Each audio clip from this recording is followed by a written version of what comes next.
quotes, infused with the scent of potpourri. The films we commit to memory, crossing the felt ropes, watching from home on my TV, looking at all my eyes can see.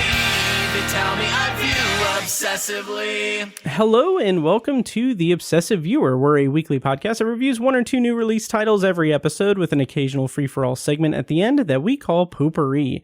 You can find more of our work, including my written reviews, full episode show notes, and the complete backlog of our episodes at obsessiveviewer.com. You can also write into the show by emailing me at matt@obsessiveviewer.com. And if you'd like to support us and get access to hundreds of exclusive episodes, you can join our Patreon at patreon.com/obsessiveviewer, where you can get access to content at any of our tier levels on a recurring monthly subscription basis, or you can buy individual collections a la carte in the Patreon shop section. Recently on Patreon, I concluded my Flanagan Fridays reviews of The Haunting of Hill House, and I did Oculus. I'm a little bit behind. I'm going to start The Haunting of Bly Manor this week, and very excited about that. I also am in the process of relaunching my solo podcast anthology, which is all about the Twilight Zone and classic science fiction. Right now I have one special video up on Patreon. That's one of the bonus reviews for an upcoming episode of Anthology, just to show that, hey, I'm actually doing this thing. So that's all at patreon.com/obsessiveviewer. I'm your host, Matt Hurd, and you can find me on social media at Obsessive Viewer. And in our featured review this week, we'll be reviewing the new Monsterverse film. I don't know why I said it like that. From Adam Wingard, Godzilla x Kong: The New Empire, which opened in theaters on March 29th. And then for the secondary review this week, I'm going to be reviewing the recent Amazon Prime romantic comedy Upgraded, which was released on Amazon Prime back on February 9th. And joining me this week for my featured review is Mr. Brent Leuthold, making his return to the podcast after a couple of weeks. Brent, how's it going? Welcome back to the show. Yeah, absolutely. Thanks for having me again. Of course. Yeah. Thank you for joining me. Kind of short notice. I had marked down Tiny had been interested in reviewing Godzilla x Kong, and then last week I was talking to him, and then he was like, "Oh yeah, I'm busy with all of this stuff this week," and I was like, "Oh, okay, yeah, that's fine." So I was like, "Okay, that's fine." So thank you for joining me on pretty short notice, and I'm looking forward to chatting with you about Godzilla x Kong. Subtract minus Godzilla x Kong -1.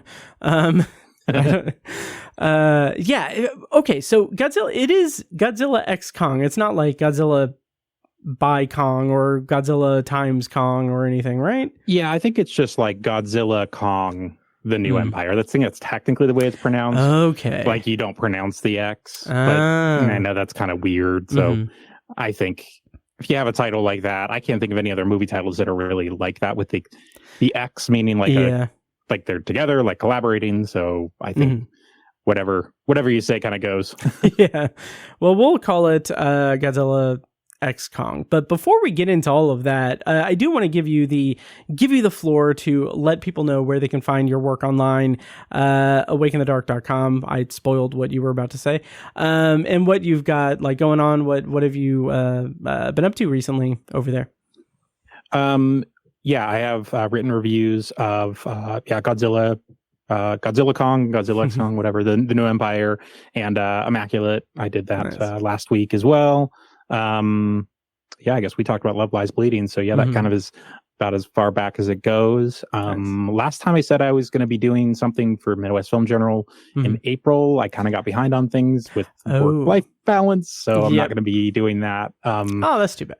I still don't want to say what it was because I don't know when it's going to come out and blah, blah, blah, that stuff. But my understanding is they have quite a few submissions for the one that they're going to do in April. So I felt bad bowing out. I did. But at the same time, I think they're generally covered. And yeah. So regretfully, I won't have anything for that. But I'll have reviews of, Monkey Man, I think, is coming out next week. And oh boy, I forget. Abigail, I think is Abigail's or Civil War Civil too. War. Yeah. Yeah, Civil War. Hopefully, I'll be able to get someone in the studio Nice. podcast for that. That would be awesome. Nice. But I'm always like eternally hopeful that's going to happen. But we'll see. Yeah. What are you? Oh, that was the other news thing I was going to bring up. That's actually a really good segue. Awesome. Civil War. Alex Garland said something to the effect of he doesn't foresee him directing again. He is kind of light retiring from directing because he lost the passion for filmmaking, I guess. Which is definitely something I think you said in our chat, you said like that's a great, like that's great right before Civil War comes out. That's a great thing to say. Yeah. A24 sent in an email like, thanks for the promotion. That's awesome. Geez. Yeah. What do you make of that? And what are your expectations for Civil War? Are you excited for it? I'm excited for it. I don't know that the announcement, it was probably something that he said like errantly. I wouldn't be surprised if in a couple of days we see like a clarification or a retraction or something. But regardless, I don't think it's really reflection on Civil War, but that's how PR stuff works. It's the optics. It's not what was said. It's what was, interpreted. So, I thought the timing of it was really funny, but who knows? I mean, if Civil War is his last movie, he'll have had 4 movies he directed under his belt. I don't know if it's like he wants to get back to writing. I don't know if that's what he feels like. Maybe he wants to just focus on that. I don't really know exactly what the intention is kind of behind what he was saying. So we'll see, in terms of that. Yeah. But I agree. And I would be all for him going back to just writing. Cause like Sunshine and 28 Days Later are 2 of my favorite movies of all time, like incredible movies. But what's interesting about it, and I need to like look into the context of it and everything, but like it's so weird because like he has like, I think the movie's called Warfare that he's co-directing with someone that's coming out like in a year or 2. And like it's just weird for the news cycle to run with that when it's like, well, he also has stuff in the works. Like it's not like I don't know. It's weird. Well, was he a showrunner on Devs? Yes, that's right. I always forget about Devs, and I need to revisit that because man, I really liked it when I saw it. I think he was like a pretty much a controlling force of Devs, like showrunner, and I want to say he directed a fair amount of them, if I'm remembering correctly. But yeah, that was good. Did you see Devs? I didn't, no. Okay. But I mean, again, the timing, not just before his movie, but I mean, a movie that's tracking quite well. I mean, Civil War almost certainly will be his highest grossing movie in terms of the 4 that he's directed. So again, it's just sort of like why the timing? I don't really know, but regardless, we'll see how everything plays out. I'm sure, we haven't seen the last of him in some creative sense. I'm sure he'll still kind of be out there in the film industry, whether it's directing or writing or doing something else totally unrelated to those. But I think he's one of those guys that I think he'll be around for a bit. Oh, so. I agree. And he's also going to be working on 28 Years Later with Danny Boyle. They're coming back for that. So that's going to happen, and I'm very excited about it. And he did write and direct all 8 episodes of Devs. So yeah. Nice. But that's interesting. We'll see what happens. I'm definitely a big Garland head, I guess. I really like what he's put out. The other thing I want to talk about before we get into the review is Amazon Video. This was like last Wednesday or Thursday. There was a pricing glitch on several movies on Amazon Prime where you could buy for free 2001: A Space Odyssey and a bunch of other ones. Ernest Saves Christmas. That was the one that stung the most, really. Oh, absolutely. Yeah. There was like all told like 5 or 6 titles, including like The Fugitive. That was a big one. And so people bought them. I bought them. And then a day or 2 later, Amazon was like, this was done in error, so we canceled it. You don't have these movies anymore. We need to recoup our losses because we're just a plucky upstart. So we both felt the brunt of this. Brent, how did you cope with it, and what are your feelings about this tragic turn of events for our respective digital media collections, our digital media libraries? Yeah.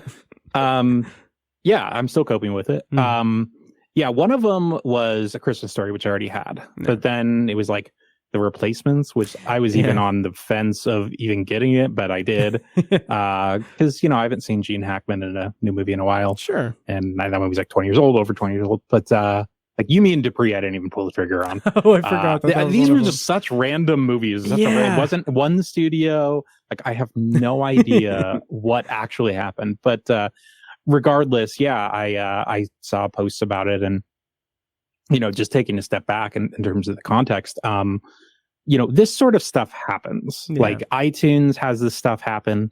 I bought like the entire, like a 30 movie, like DC animated, that's right, library for like $8 or something. Jesus. And it's clearly like, an error. Yeah. The problem with that was, man, that was really borderline because like I'm never gonna watch those. Right. Like never. But you'll get stuff that's like, bundles of like 20 movies or like $10 or something like that. You'll get stuff like that or whatever. So Vudu, which is I guess now Fandango at Home, even though the branding behind it is still really weird, and like iTunes. For clarification, like this stuff has happened with both of those before, and I've never seen this where they literally yoink it out of your library. Me neither. I've never seen that before. Yeah. So this happened with Amazon, obviously, and because of Movies Anywhere, which is basically a service where you can tie all of your media libraries together between Amazon, Vudu, iTunes, YouTube, even I think technically, like because you can buy and rent stuff through there. You tie them all together and basically you own the movies across all those platforms, right? So you buy it on Amazon, then you simultaneously have it on Vudu, iTunes, all the stuff. Yep. So anyway, getting into the context then of what you said. So there are these like 6 or 7 movies that you can, pay $0 for technically. They show up in your Amazon library. You have them on Vudu, all these other platforms and everything.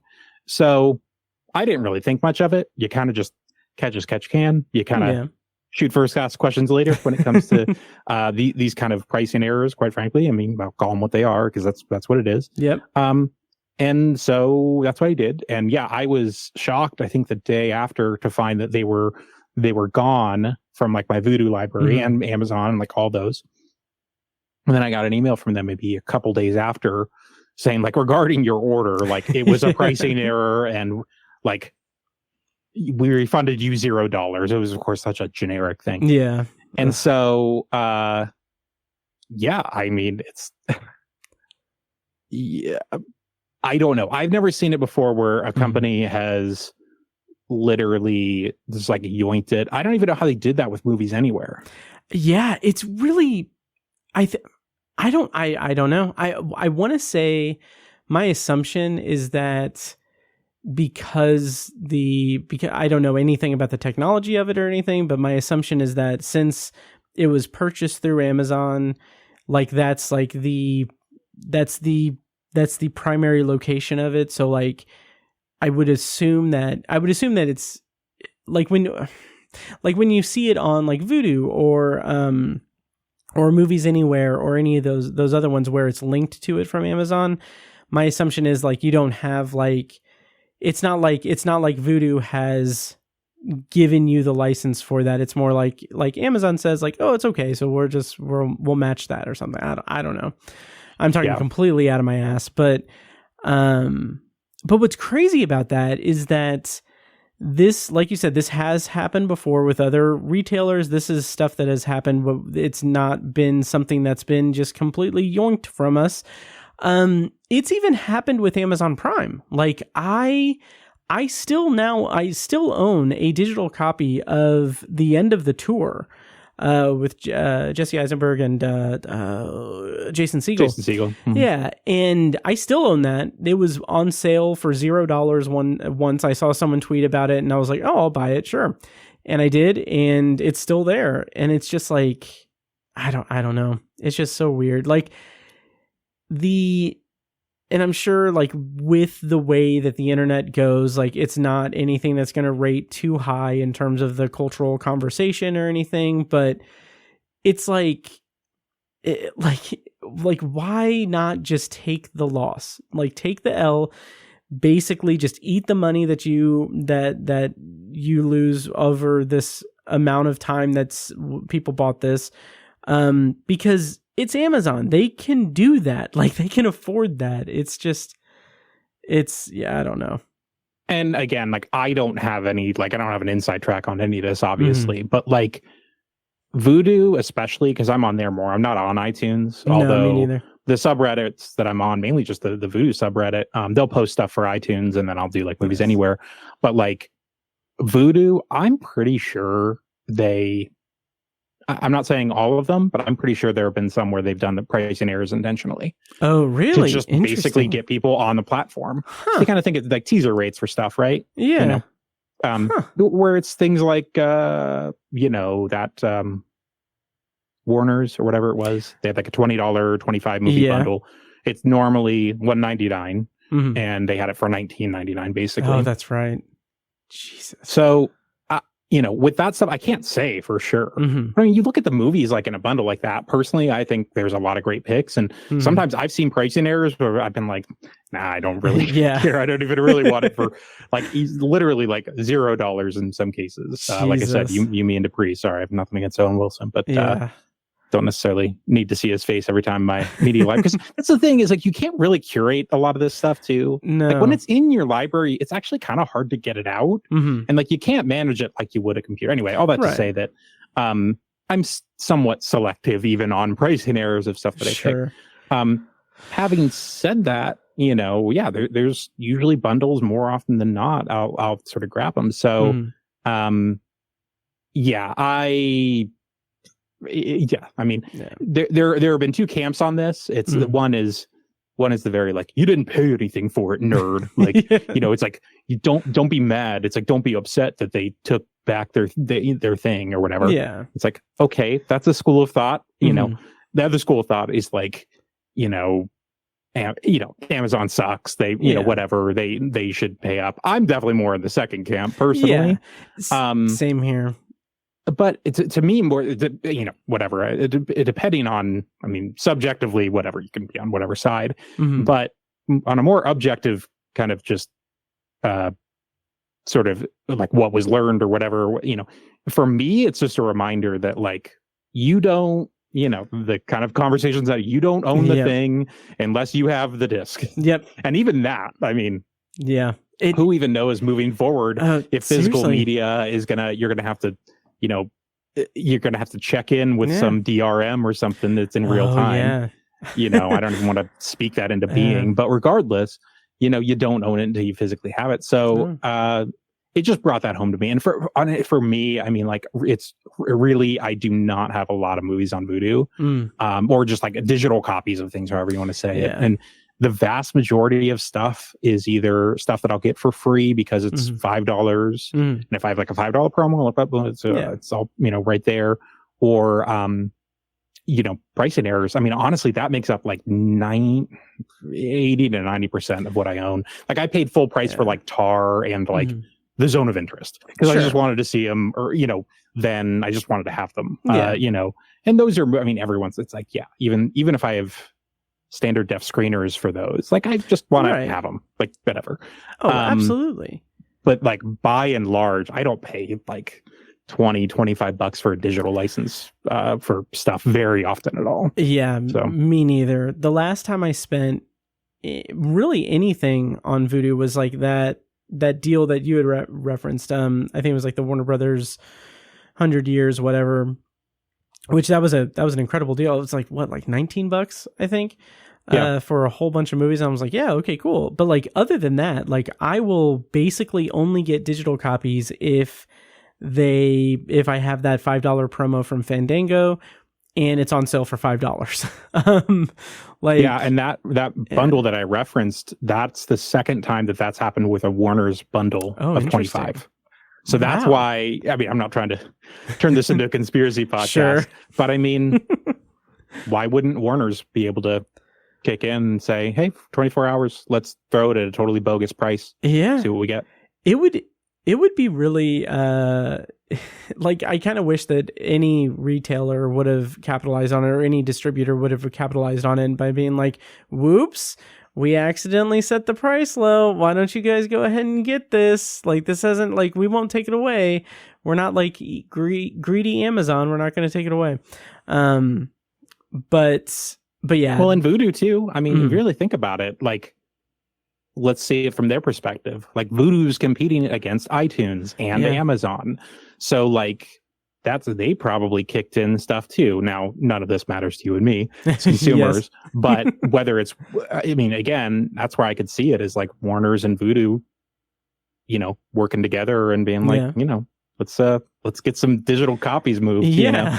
Let's get some viral marketing. Just to going. clarify, I have no basis for any of this. I am literally just a dude who is on, you know, subreddits or whatever. And like I said, I mean, you know, this goes without saying. I'm sure you probably preach this on this podcast, but you know, it's like, you know, same goes with streaming. It's the same conversation. Yeah. You know, you're renting media, and that's fine. And that's and technically, see, that's where the delineation is for me. If I'm streaming something, like, I know I'm renting it. Like, that sucks, but that's reality of it. If you have it physically, then you have it physically, and that, you know, government can't take it from you. Right. You know, but it's that whole tricky thing of what happened is in the middle. What happened to you and me and other people, you know, where it's like you own it, but not really. And they change that verbiage from you owned to you have. Oh, that's right. Which that's probably a bunch of lawyers got paid very well at Voodoo headquarters to suss out why, you know, own versus have that verbiage. So anyway, all that to say that that's the tricky middle where it's like, oh, well, technically you own the license, but, you know, we just saw, like, they can yoink it, you know, like, you know, and what are you going to do about it other than argue with an AI bot at Amazon for 80 minutes, which I chose not to do. You know, and I know, hey, if you have the time, go for it. I don't care. I heard anything from like, they'll refund you $90 for this stuff versus like, they gave me like a $3 coupon and everything in between, or they told me to screw off, you know, like everything in between. So I'm just like, it's okay. Like, I mean, I'm just going to take the L and move on. Like, to be clear, I was not mad about this or frustrated. Like, I could not care any less if I had those movies in my library or not. I think just the principle of the matter is that this mega huge company fucked up, and instead of just like taking that fuck up and like rolling with it, they decided to be greedy and pull it back. So I don't know, it was just frustrating. But it's funny though, kind of on the similar note, and then we can get into the review, of course, but the conversation about digital versus physical, and like you never know if you actually like when you said that about who knows what the future holds about, you know, physical media. They could have like DRM scanners that you have to go through to watch your physical copies. That's a scary thought. But I also just had this like this dystopian future of like Amazon vans coming by and just breaking into people's houses and like going through like the order history and saying like, yo, you no longer have the rights to have this copy of Matilda on your shelf, so we're taking it back. And then I just had that image. But it's funny because I had a funny experience like when I have an essay going up on Midwest Film Journal for the series that we're not going to say what it is yet because I don't know if they want us to say. But I have an essay going up. Very excited. It's one of my favorite movies of that genre. Wrote an essay about it. Thought it was pretty good. Really excited for people to read it. But when I was rewatching it, like I was sitting down to rewatch it, and I was like, okay, I think I have this on Vudu, and I looked it up, and no, I don't have it on Vudu. I'm like, okay, that's right, because I'd seen it on sale for like $5 here and there, and I had like a code, but I was like, no, I'd rather have this movie instead. But I kept thinking, like, I thought for sure that I owned the physical copy, and like I looked for it everywhere, couldn't find it. I ended up renting it on Vudu and watching it that way, and then like 2 days ago, I was looking through like my stack of Blu-rays and stuff, and I was like, oh, there it is. The spine was not like pointed out or anything, so I spent $3 to rent it. So, but I did have one of those coupons, so it was actually free to rent it, but still. Yeah. And I mean, like the Fandango, like fan rewards, like especially with like that First Omen promo they have, that's going to be awesome. Like getting 3 times stuff on, showtimes for that. So that'll be cool. And honestly, I'll probably end up just getting random $5 things. And that's kind of it. Other than that, I don't really even play a ton of Blu-rays. Yeah. I'm in between that 4K Bluray stage on 4K TV right now. That's a whole other conversation. But Amazon, what are you doing? I think that's, for me, that's like, I agree with that sentiment. That it's like you screwed up. Like, how many times? It's Amazon. They have trillions of products. Yeah. Like, are they seriously gonna like? And again, I know it's because it's digital and they can do it. Yeah. And they're like, we're just gonna do it, and we're gonna revoke the licenses, and they're gonna deal with it. But like with physical products, God knows they probably have a ton of pricing errors or like whoopsie things that happen with physical products that they're not going to do anything with. So who knows? It's just annoying. Yeah, it is. And for the listener, if you don't know, if you go to the theater a lot, or if you have like AMC A-List or Regal Unlimited, if you buy your tickets or you reserve your tickets through Fandango, they have a rewards program where every like 5 tickets, you get a free $5 coupon for either a movie ticket to go into the price of a movie ticket, or you can use it on Vudu. And so that's what we are talking about when we say that we have Vudu credits, where like if I don't see a movie in the theater one week, I will reserve 3 tickets through A-List and get credit for 3 tickets on Fandango rewards. And they're running a promotion this month, or at least the next couple of weeks. That's if you buy tickets for the First Omen, you get like 3 times as many points. So that's gonna be nice. So yeah, and it's I think it's typically 4, like technically it's 500 points, but each ticket is 125. That's right. But then like even in the summer, like they'll do double points. So like if you get 2 tickets, and again the real bonus is I think we're going to get kickbacks from Fandango, for duping their system, I guess. Right. So there's like convenience fees, which through Regal, those aren't covered, but AMC A-List, those are covered. Not. Interesting. Yeah, it's not. Yeah. So Regal, that's why.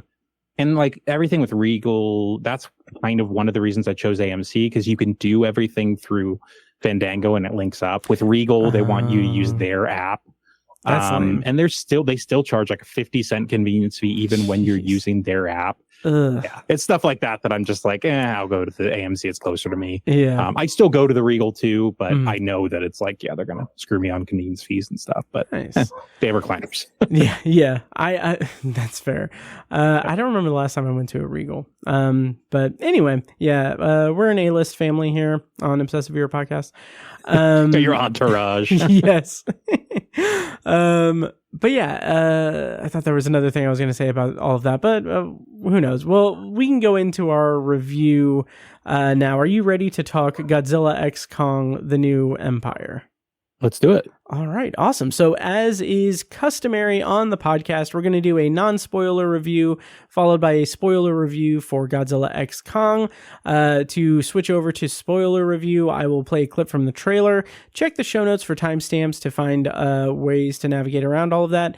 Those show notes are at obsessiveviewer.com/OV422 and in your details or notes section of your podcast app.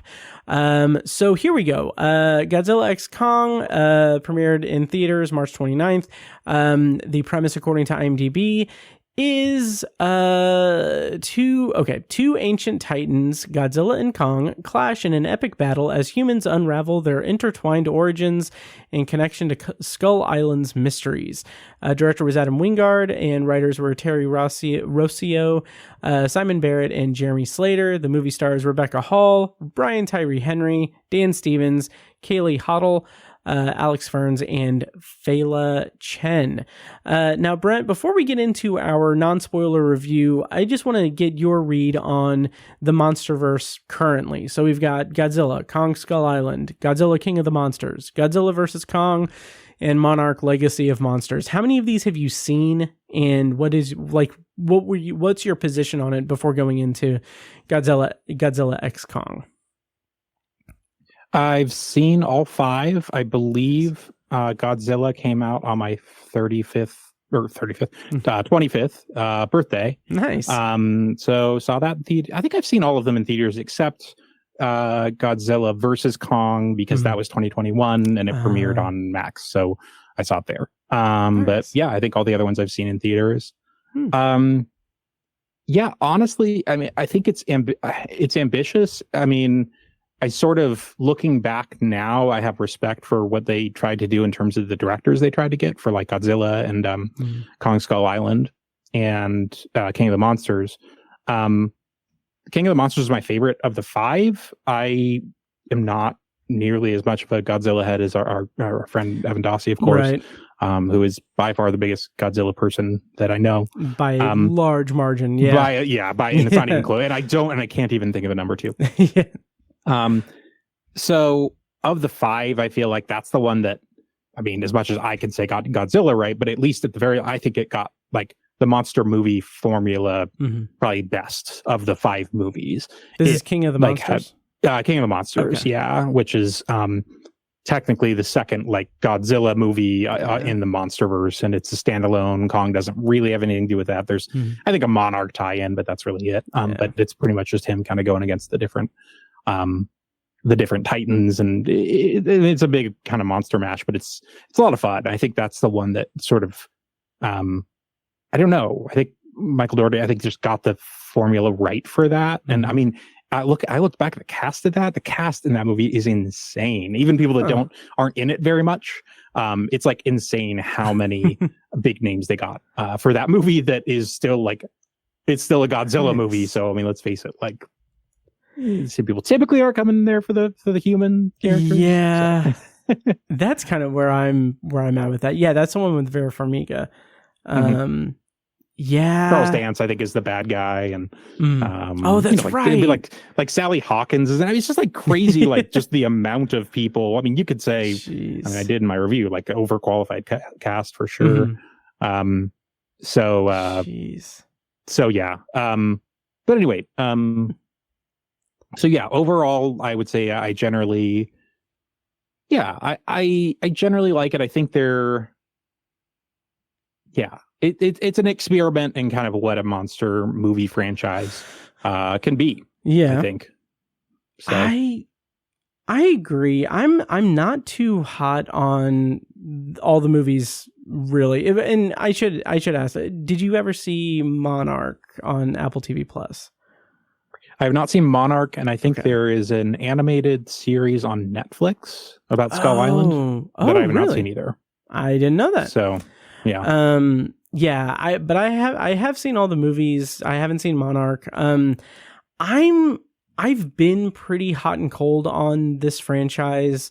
I do like Godzilla as a property. I really need to get back into watching the Criterion collection I have of it, but I really like Godzilla.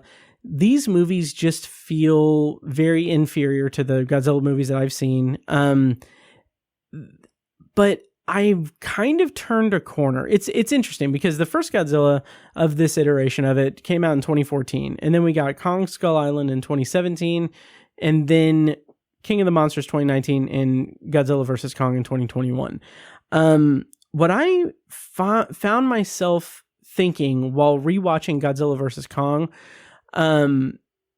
like I purposely rewatched Godzilla vs. Kong like immediately before going to the theater because I'm so like I've seen these movies, but I'm not as invested in the movies. Like I don't remember much of the movies. And it's just like they're big spectacles, but they don't leave a strong impression.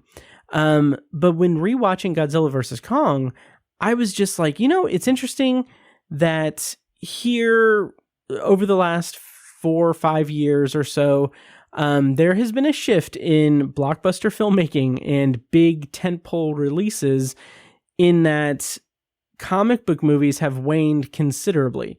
And like, I have always been like an MCU stan. Like those are movies that I am very, very much get a lot of enjoyment out of. But since Endgame, I don't my interest has waned considerably.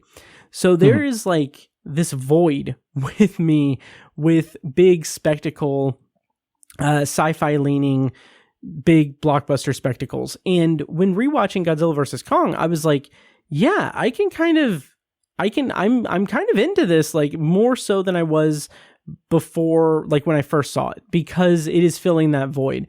Unfortunately, like you kind of alluded to, the human characters don't really do much. Like the human characters in this franchise are kind of not that interesting ever. And, that is kind of the failure of the franchise for me. But in terms of spectacle, like I was surprised at how much I really liked Godzilla vs. Kong. So I was primed to be lukewarm on Godzilla X Kong. So do you want to get into our non-spoiler review for Godzilla X Kong? Yeah, absolutely. All right. So, how did you, I'll get us kicked off if you don't mind. This, in kind of an extension of that thing, that word salad I just said about the MCU and everything, is that, and I'm not someone who likes to make this kind of critique or anything, but the thing that I really like about Godzilla vs. Kong and Godzilla X Kong is that they're both just shy of 2 hours long. And I think that that's really interesting and really telling of how they are approaching these movies, because you don't need like a big 2.5 pushing 3 hour movie when you're noticeably not diving into much beneath the surface in terms of the human characters or the backstory.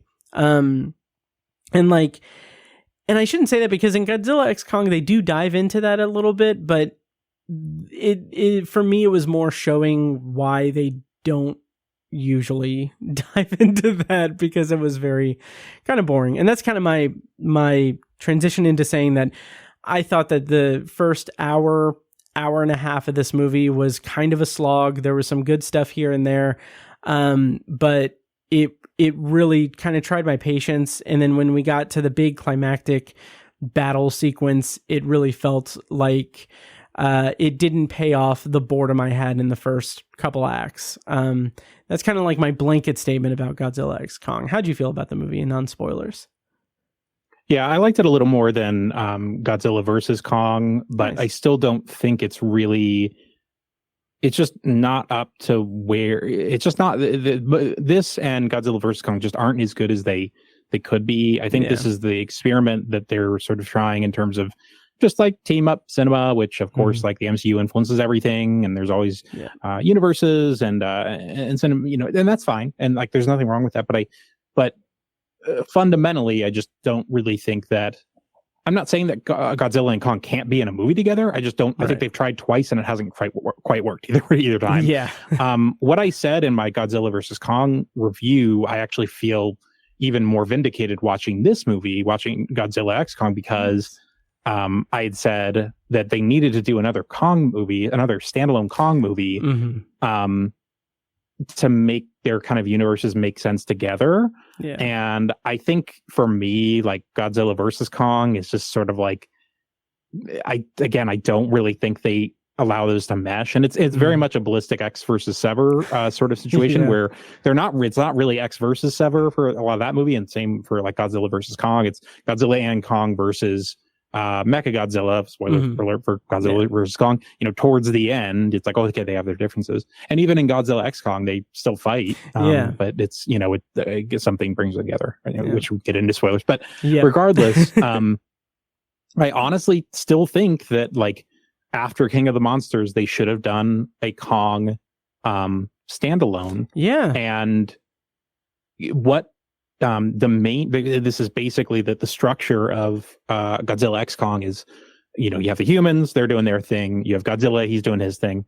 And then you have Kong and he's doing his thing. Now they're not equal timeline. It's not equal time given to each segment. Right. But the Kong stuff in Godzilla X Kong, I thought was by far the most interesting of the three. Mm-hmm. I think it's the most like interesting storytelling that they're doing, and it's with apes. I mean, it's with ape characters. I actually haven't seen any of the new Planet of the Apes movies, but interesting. I gathered that that's probably what those movies are like the Kong aspect of this movie, with which we'll talk about more. But that was my favorite part of Godzilla, you know, X Kong. So again, I come back to like, I wish they had done this. I wish they had done this back in like 21. Yeah. And I think it would make putting those two characters, they would make that make more sense. And again, I just don't think it justifies like bringing them together. And again, Adam Wingard's the one who directed these two. I don't think he has that knack for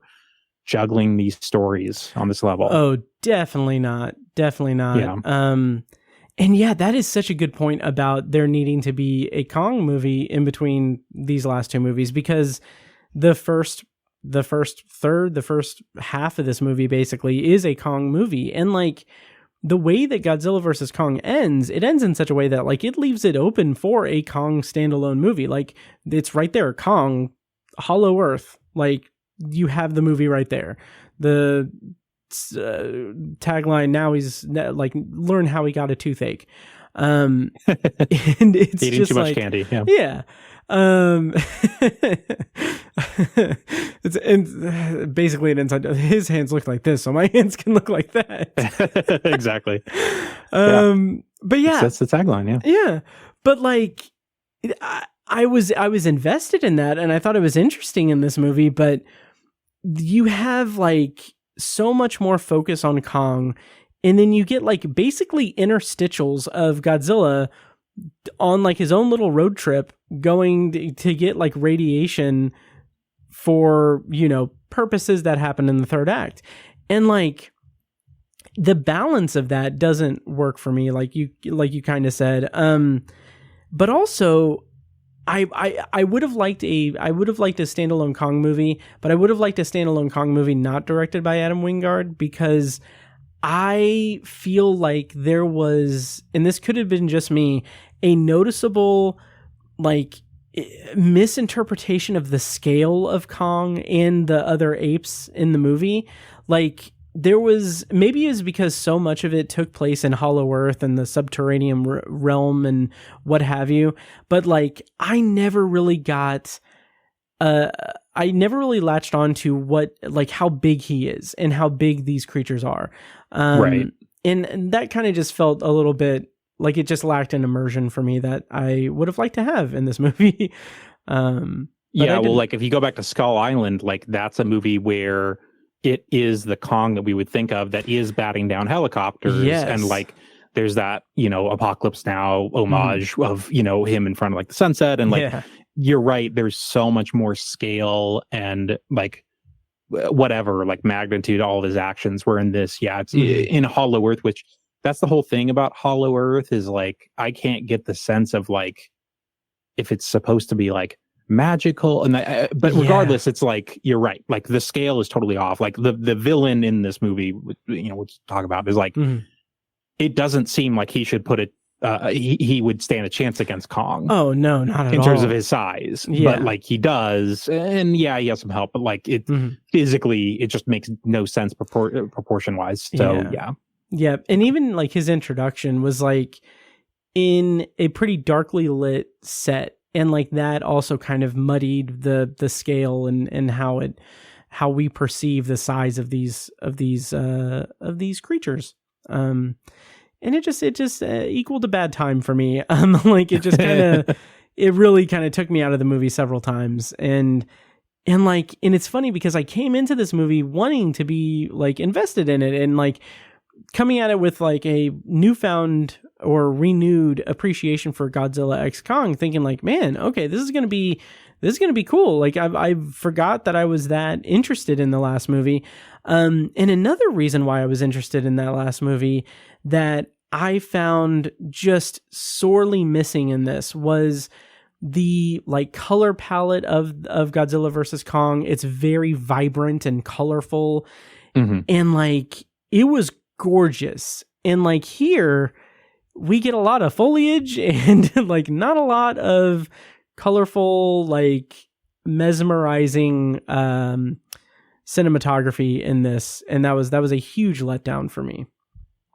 I almost mentioned this in my review. Sorry, nice. Go ahead. I was going to say, aside from Dan Stevens' Hawaiian shirts, yeah. But yeah, sorry, you almost said that in your review. I was going to say this in my review, but I didn't want it to come across since I was already giving a negative review of like, like film critic is pushing up his glasses on his nose talking about cinematography. But I am telling you, I saw this in IMAX 2D, I should say, which for some reason this is being released in 3D and IMAX 3D. No idea why they're still doing that. Avatar did it 15 years ago. We're still paying for it. Yeah. So regardless, I saw it in IMAX 2D, which I understand, like, should be a pretty large, like, presentation. Should be hypothetically like the highest quality, like, picture. Right. For some reason, the cinematography in this movie for large stretches, particularly when they're shooting like the humans, when it's actually stuff that's actually there on set, is so. The lens that they're using or something is so, the edges are extremely blurry, where it's like really annoying.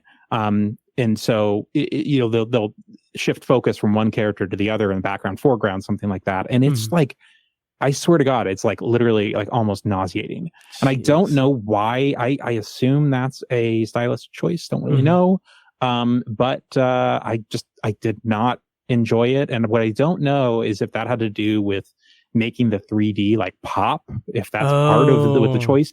I don't know. I can't say, but this is the same DP that shot Godzilla versus Kong and like The Mummy. So like, I don't know, maybe he's just like, I don't know. Maybe they're going for some kind of like blockbuster look that I don't really understand. But all I can say is like, I noticed this time and I did not like it. So whatever they're doing with, and again, I'm speaking mainly of the scenes, pretty much of the scenes of something that's like the human stuff. Because like it doesn't affect, that's not how anything is with any of like the CG. Right.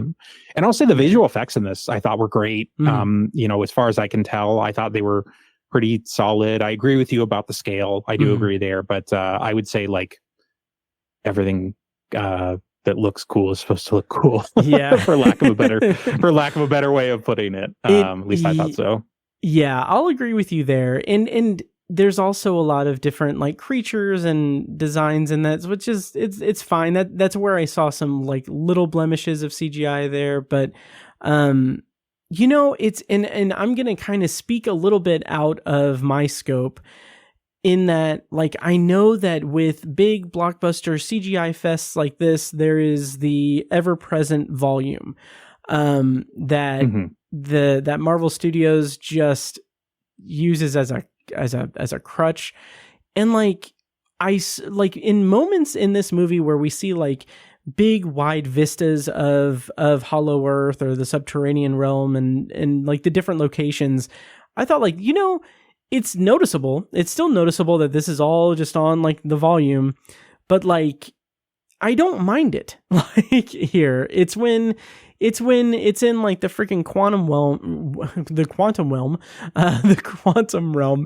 in Ant-Man that I'm like, okay, this is absurdly bad looking, and in Thor Love and Thunder too. But like here I'm like, this is cool. Like it actually is, it's serviceable. But still noticeable. So all that to say, I didn't mind the visual effects all that much, aside from the noticeable absence of the vibrant colors of Godzilla vs. Kong, which were sorely, sorely missed, because this just felt more kind of basic, more like regular blockbuster stuff.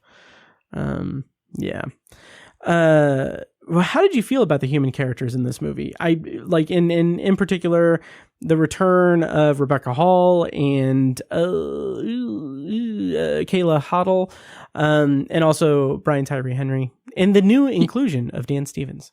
Dan Stevens. Yeah, Dan Stevens was my favorite of the human bunch. I think he's introduced, I think, to Kiss or something like that. That needle drops in this movie are, again, it's like MCU. It's like I just assume that's just, I can't even eye roll about it anymore because so many movies do this kind of thing. Yeah, that I'm just like, this has a few Lover Boys, another one.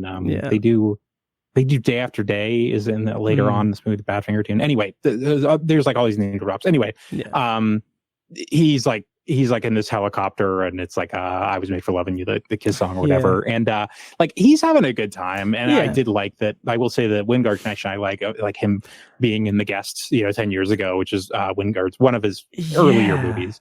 I'm an idiot and didn't even make that connection really. I mean, so it's just like I kind of like that. Again, I'll take these movies. It's like I'll take any sort of bits of personality. I'll take anything. I'll take crumbs. Oh yeah. So like even some kind of connection there, and like he's having fun. Like he's sort of like a Zen figure a little bit. When they get down to Hollow Earth, he lets a mosquito bite him because he's like, "Hey man," so he can like lay his egg. It's stuff like that. It's just like that's so stupid. I mean, whatever. That's my perspective. But anyway, regardless, he's this sort of like Zen vet to the monsters, and I think that's a fun character. That's a fun addition. So I was cool with that. Brian Tyree Henry, I think take it or leave it. I think he's a strong actor, of course.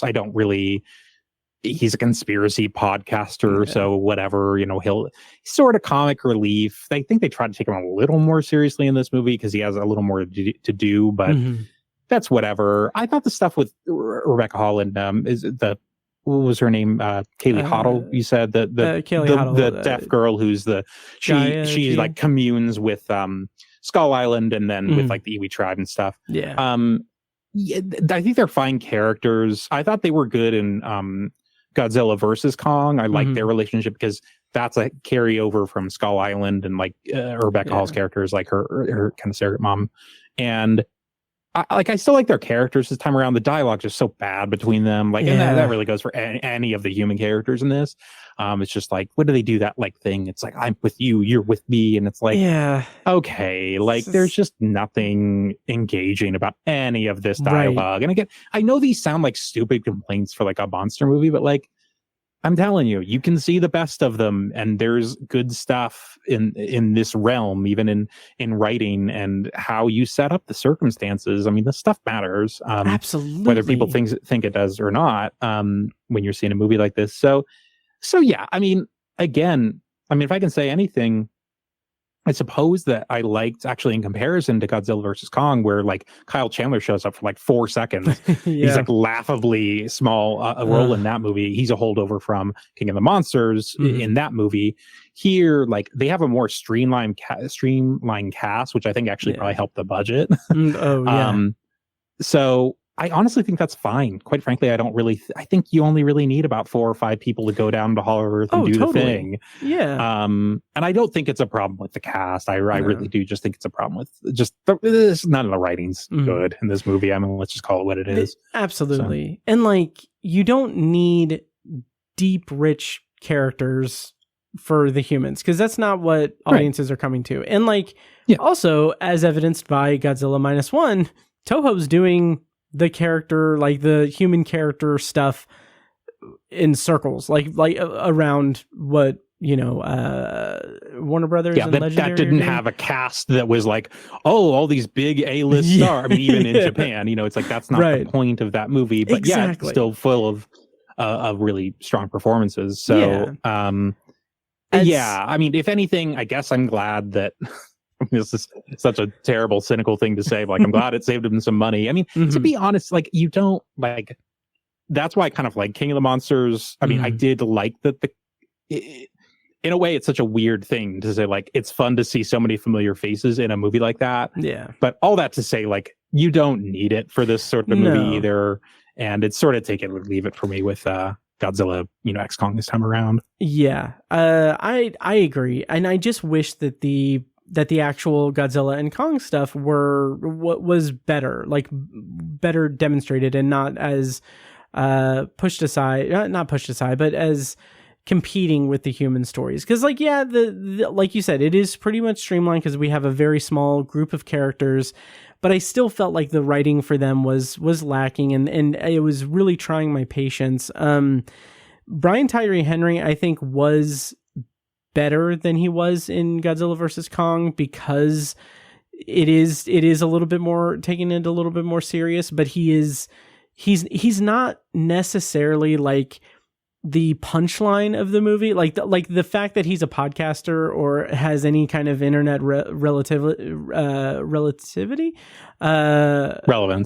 There you go. Thank you. Any kind of internet relevance, like that's not the punchline of his character. The punchline is him reacting to things and trying to film things, and like there are little quips here and there. Like there's one where he's hurriedly talking to Rebecca Hall and saying like, yeah, this is the stuff and everything. I had to pull in a lot of favors for my Discord server, and I was like, that's a very solid joke. I liked that. But the rest of the human element of the show of the movie just kind of felt a little bit lacking to me, and more a vessel for the very long road to get to the setup to the final battle scene, which felt Godzilla is not in this all that much. He's credited first in the title, and he really does three main things.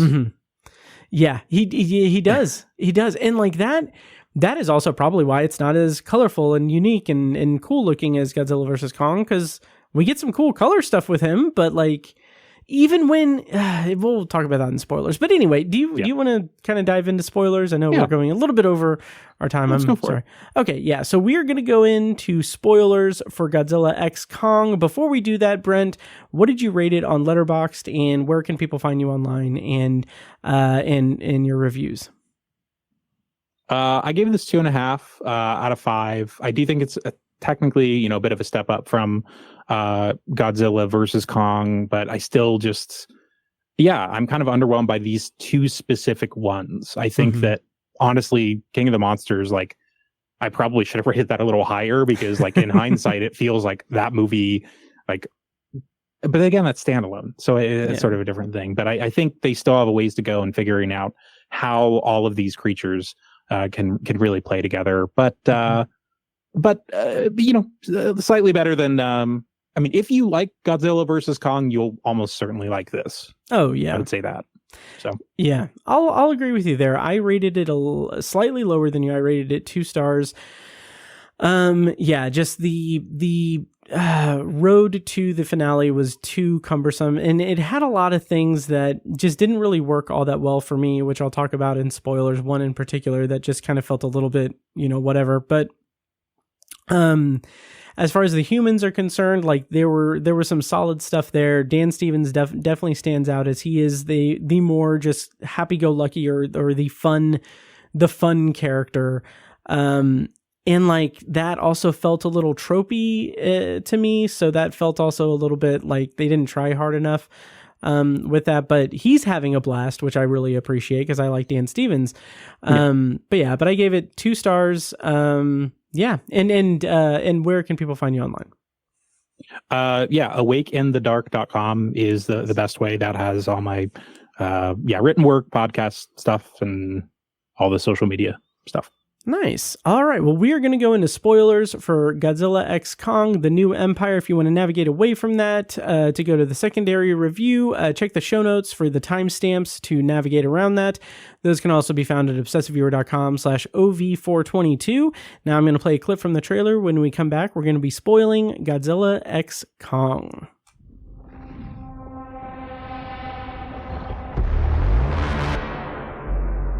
For centuries, there was harmony.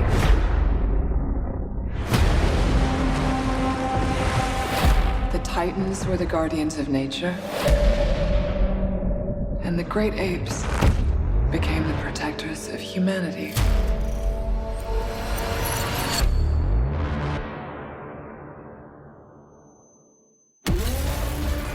All right, so spoilers on for Godzilla X Kong, The New Empire, and obviously the big thing that we need to discuss is King Kong's dental work. How did you feel about that?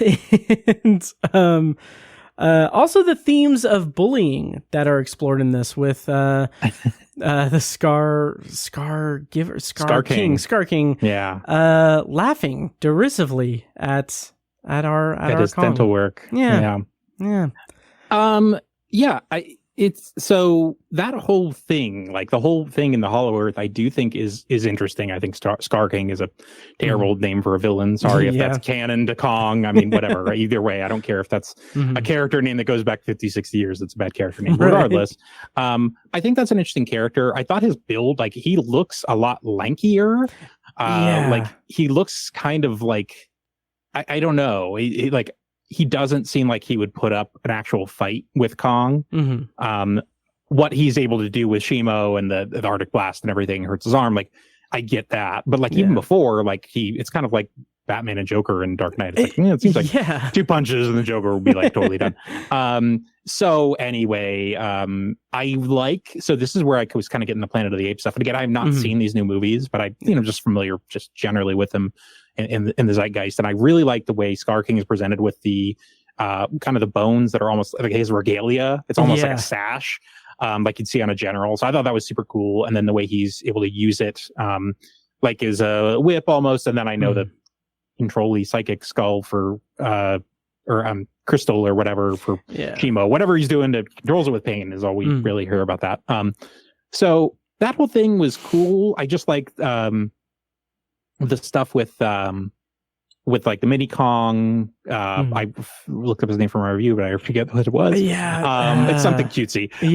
Is it Baby but they Kong? have like that's basically what it is. There's some other name for it, and so no, it's a short name. But anyway, regardless, like it's sort of like, at first, like he's kind of looking out for the other apes. And then like there's that scene, of course, where he like beats the other apes with the mini Kong, which is awesome. And and then like they have a I don't want to say reluctant friendship, but I think mini Kong's someone related to him dies and Kong tries to avenge that. So they're kind of buddies from there on and all that. So that's fun too. Like, anyway, like that's the stuff I engaged with the most, better or worse, is like all of the ape stuff. And I said in my review too, like, I don't know, like, that's why I thought the visual effects stood out to me. Like, they're pretty expressive. Where again, I haven't seen these new Planet of the Apes movies, but like, it seemed like, I don't know if they did mocap or if it's just totally CG, but either way, I felt like, they're telling a story with their faces.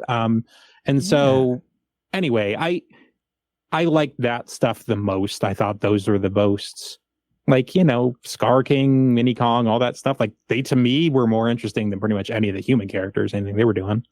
Oh, yeah, totally. Like, the emotive aspect of the creature characters in this was very solid. And I would be very curious to hear your thoughts on what's on this after you see, like, if you plan on going back and seeing the more recent Planet of the Apes movies, because those kind of like spearheaded that. And I don't know, by the way, it's Zuko. Zuko. But yeah, it was pretty, the thing that I appreciate about that is the way that they went for conveying the not dialogue, but conveying the emotions and the interactions between the apes through just body language. Like, they didn't do a crutch of like having subtitles or anything, because like in the Planet of the Apes movies, they talk, like they speak English. Right. That's a good point. Yeah. And like, I do give this movie credit for basically believing in us as the audience to be able to pick up what they were putting down non-verbally, which I think that is a feather in the cap of the movie.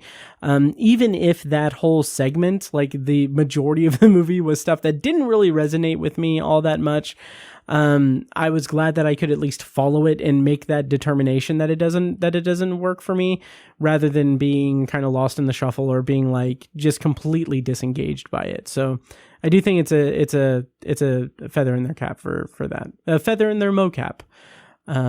Yeah.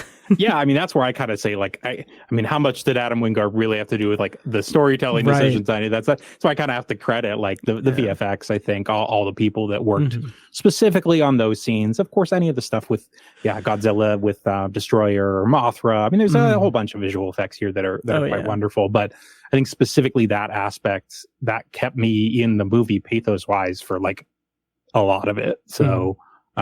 So yeah, credit to them. And again, another reason why I said earlier, like, why can't we get a whole Kong movie of this? Yeah. Like why can't we just have done that in 21 instead of Godzilla versus Kong?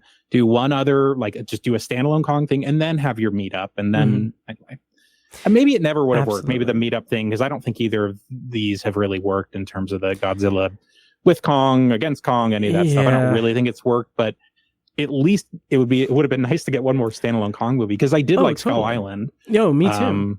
So anyway, yeah, I do think that the meetup between them, like the movie has this weird thing where it feels like it is just like it sets it up as like, okay, well, if Kong comes back from Hollow Earth, that could start like a massive war between these two, which that's compelling, that's interesting. But it's also like, now there's an even bigger threat that doesn't look that big, but there's an even bigger threat that we need Godzilla and Kong to team up. And like that in and of itself wasn't compelling enough for me. Even with Godzilla going and getting all the radiation to prepare for battle or whatever, like none of that really, that just felt like the biggest slog. However, I will say that I think Godzilla sleeping in the Coliseum was freaking adorable. Like, I was thinking of that too. How it's said of cats, like that, you know, or the of lions or whatever, tigers, when they do something in nature that's like a domesticated cat. You know, people say tigers are just big kitties. That, even though Godzilla isn't. It just like reminded me, like Godzilla, it reminded me of that line. And it's like Godzilla is just a big kitty when he was curling up in the Coliseum. And I have family actually in Rome right now. Oh, wow. So I should have texted them and been like, get out. Godzilla is there. Nice. You know, so maybe if they don't try to go in the Coliseum, maybe they'll be okay. But regardless, I agree with you. I mean, there's stuff with Godzilla that works, but I still think it's all the stuff with Shimo. It's all shoehorned. Like, it's, you know, that's why King of the Monsters works for me again, because it's standalone. It's a kaiju movie. Like, there's you're not trying to shoehorn really any Kong, tribal, anything with that. It's just a kaiju movie, and it's, I think, quite good as that. But they still just, again, like they're like kind of 0 for 2 on trying to merge these worlds, and it's what they wanted to build. You know, they wanted to do the MCU thing and have a crossover, and sorry, crossovers don't always work. Justice League isn't always a good movie. Sorry. Right. Totally. And like, that was another thing I kept thinking about too, is that for all of the movies in this franchise now and this TV show, like, while watching Godzilla vs. Kong, I found myself, because it had been years since I'd seen the other ones, I kept thinking like, man, if the groundwork of this movie, of this franchise, like the whole Monarch thing and the Apex, whatever, cybernetics or whatever, if any of that was compelling, I would be like all in. I would be really into it. But it just seems like it's a little bit piecemeal together. And then in this movie, you don't necessarily abandon that, but you have instead the Iwi tribe and their connection with Jaya, which I wasn't totally against, because I appreciated how they mirrored Jaya's story with Kong's, and how they're both like looking for home and they're lost, and they're the last of their people, but they also found a version of their people. And what kind of sucks about it is that it just kind of feels like a little bit Like it doesn't really conclude that in a satisfactory way. You have and it's just a thing where Wingard just does not.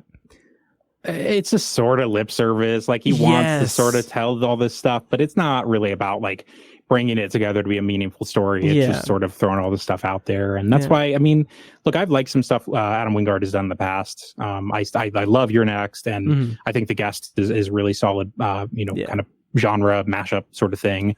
But I don't know. Since then, it just really feels like he has not found his footing, like as a storyteller. Quite frankly, so I don't know. I mean, I think moving forward, I have to say, I kind of hope they move past Wingard. I mean, you look at the directors. I mean, like Gareth Edwards and Jordan Voight Roberts and Michael Dougherty, especially with King of the Monsters. Like, say what you will about those movies, but like they have intent to them in terms of like the storytelling sort of knack to them. And I think in Wingard they're maybe just like, well, the Russos aren't good directors either, and they made Infinity War and Endgame, so just figure it out. And he's like, oh, of course I can do that. I love Godzilla. It's like, that's not the way directors work. That's not the way directing should work anyway. Regardless, it's just without comparisons to MCU even, it's just, I think, quite frankly, they just need to have someone, they need to back someone that can give these stories that just sort of oomph, whether that's dialogue or just purpose, just something that's not just like,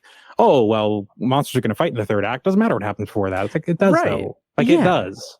So absolutely. And like that's why I say, like, I do like the kind of mirroring of Jaya and Kong, but like there's no follow through. It is all, like you said, lip service. It's basically just like, oh, we'll have this be a big emotional moment at the end when Rebecca Hall is ready to give up her daughter to this subterranean group of people just for the fact that like they're her people. Like it's just so, it feels very what is the opposite of like heavy-handed? Like it feels very basic and rudimentary and just it's perfunctory. I mean, perfunctory, they don't know. I mean, they're kind of, and again, these are all characters that are carried over. So hypothetically, like they should already have that development, and it's still just, and there's just no real interest in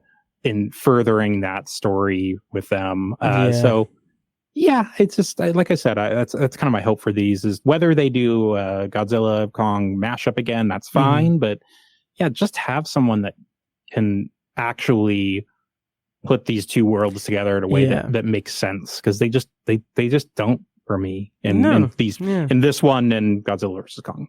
I agree. We're on the same page there.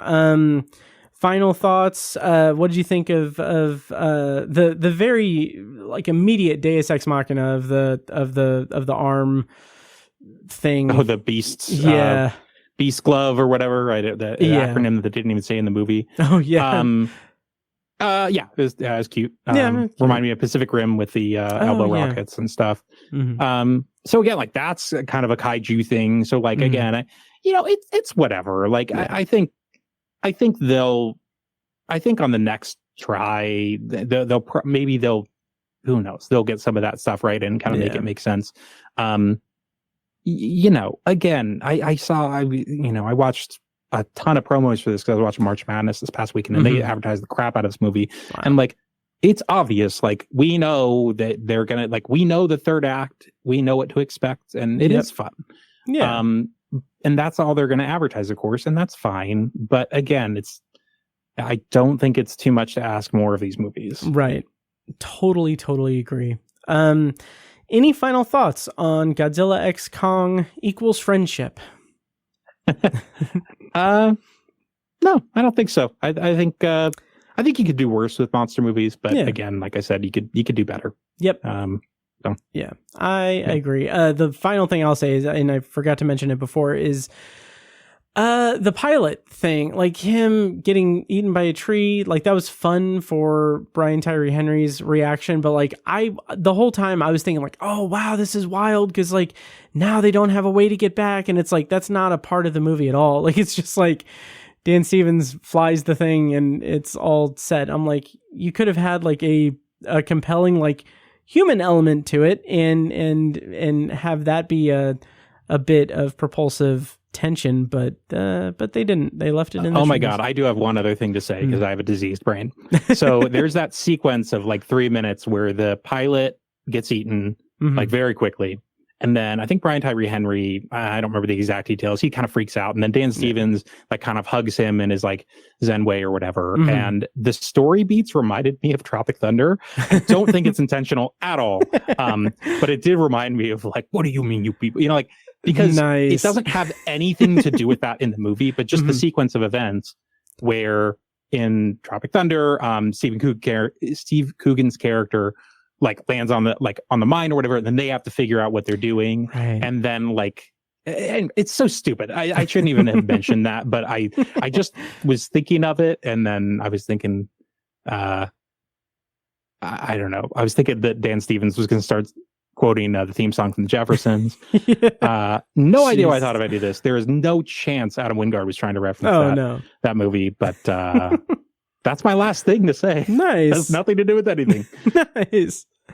Well, that will do it for our review of Godzilla x Kong, The New Empire. Once again, you can find Brent's work on awakenthedark.com.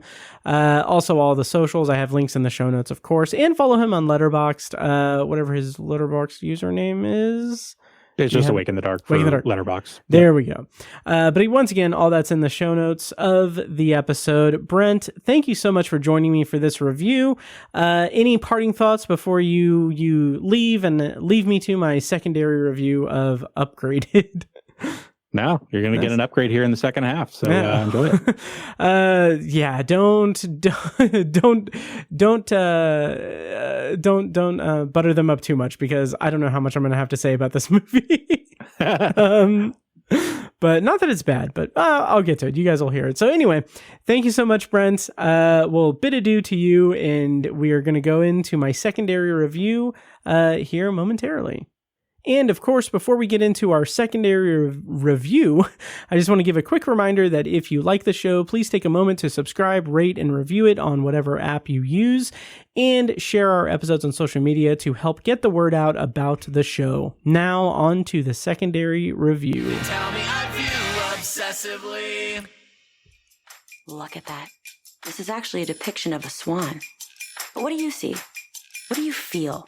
I feel you don't live here. Ronnie! She could stay here, but I can't get a dog. She's my sister. There's a difference. Yeah, there's a difference. You can have sex in front of a dog. Today's a big day for Anna. They're doing one of those big auctions. If I want to work at a top art gallery, I gotta get a good recommendation. And there's no better recommendation than Claire DuPont. Good morning, everyone. All right, so for this week's secondary review, I'm going to be sharing my thoughts on Upgraded, which is streaming on Amazon Prime Video and is a romantic comedy. Let me go see it here. Okay, it's on Prime Video. It premiered on, what did I say, February 9th, I think? February 9th. The plot summary, courtesy of IMDb, is when Anna is upgraded to first class on a work trip, she meets handsome Will, who mistakes Anna for her boss Claire. A white lie then sets off a glamorous chain of events, romance, and opportunity until her fib threatens to surface. Director for this movie was Carlson Young. Writers were Christine Lenig, Justin Matthews, and Luke Spencer Roberts. The cast includes Camila Mendez, Archie Renault, Marissa Tomei, Lena Olin, Anthony Head, and Thomas Kretschmann. So I mentioned that I don't know how much I'm going to have to say about it. I did end up rating it 2.5 stars out of 5. So it's a step up from Godzilla x Kong, believe it or not.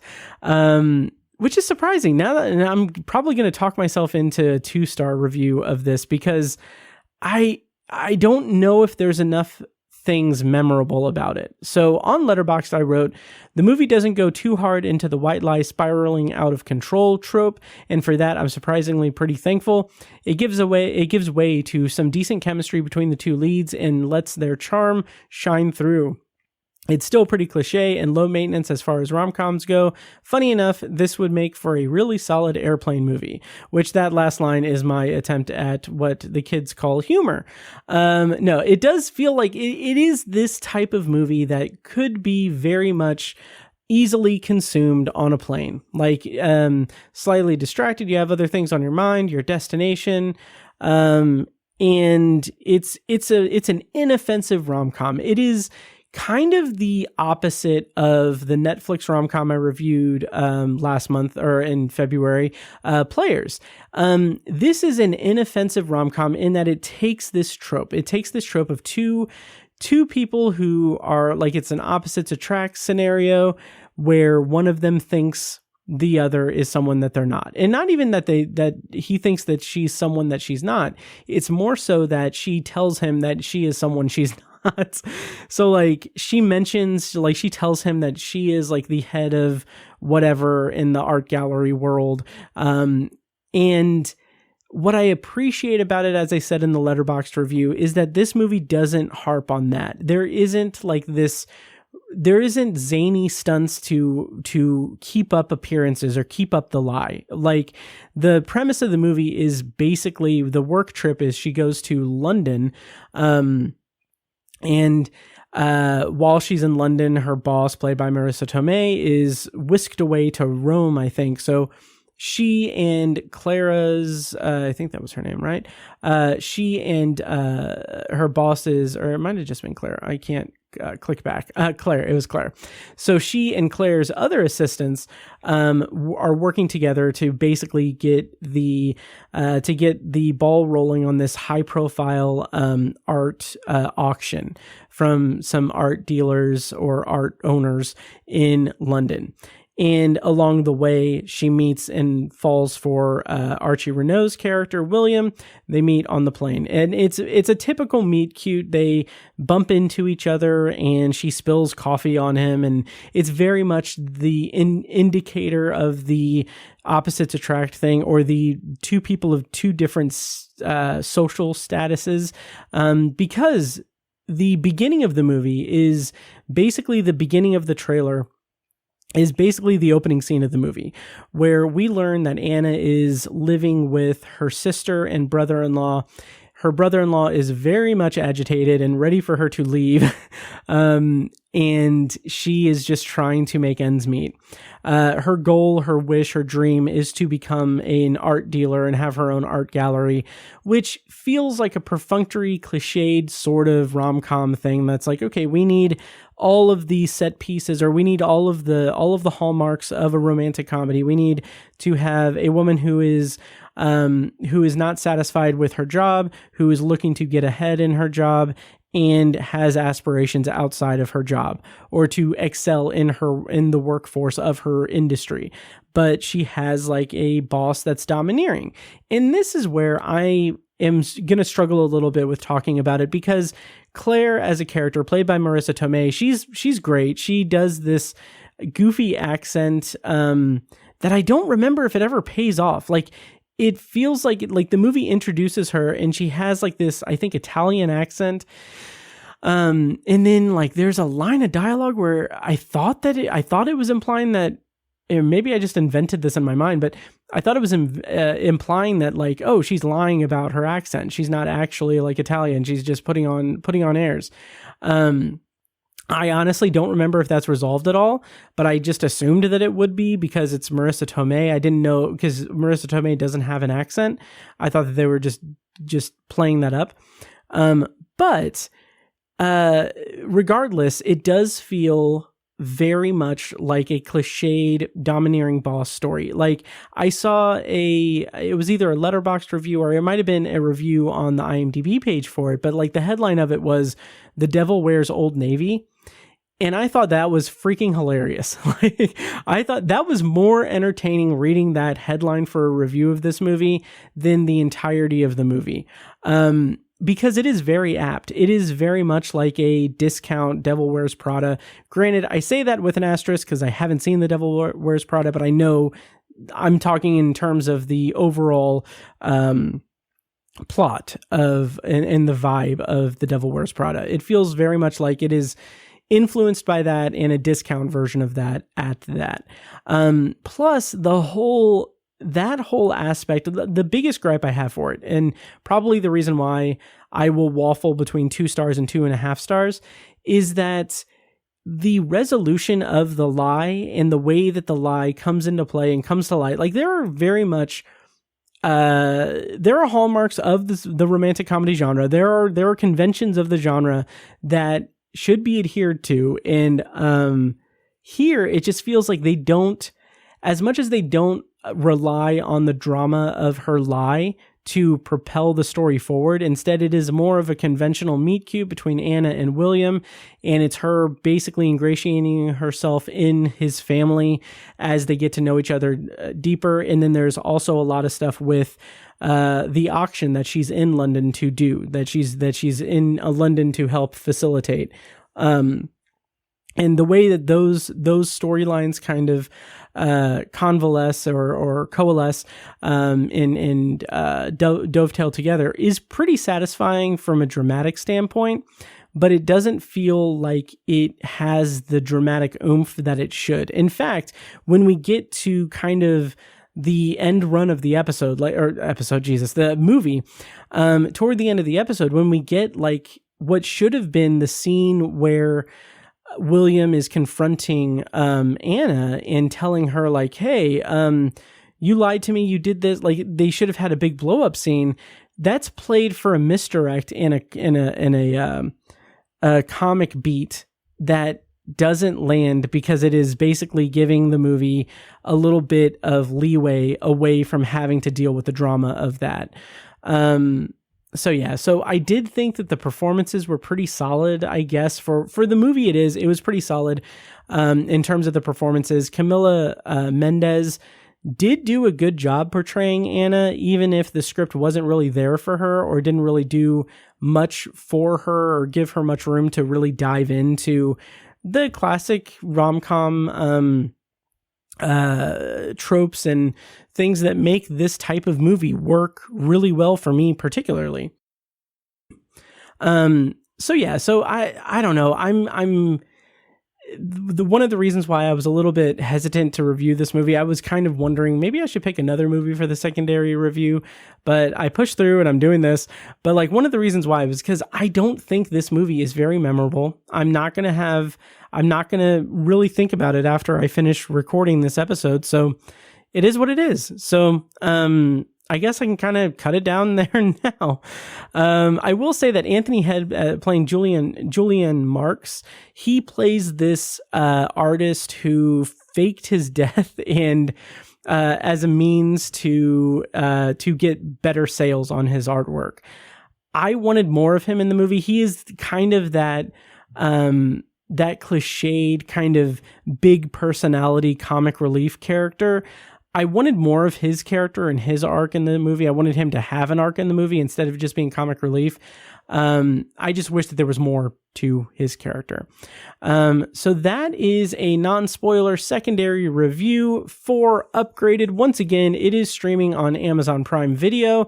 If you're weary of Amazon Prime having ads now, I will say that there was 2 pre-roll ads that played before the movie, and then I didn't have any ads the rest of the movie. So I don't know if I don't know if Amazon Prime has the ads set up to where if you're watching an original movie like Roadhouse or Upgraded, if it would just play the pre-roll ads and then let it play. And then if you watch anything else on Prime Video, it says like mid-roll ads.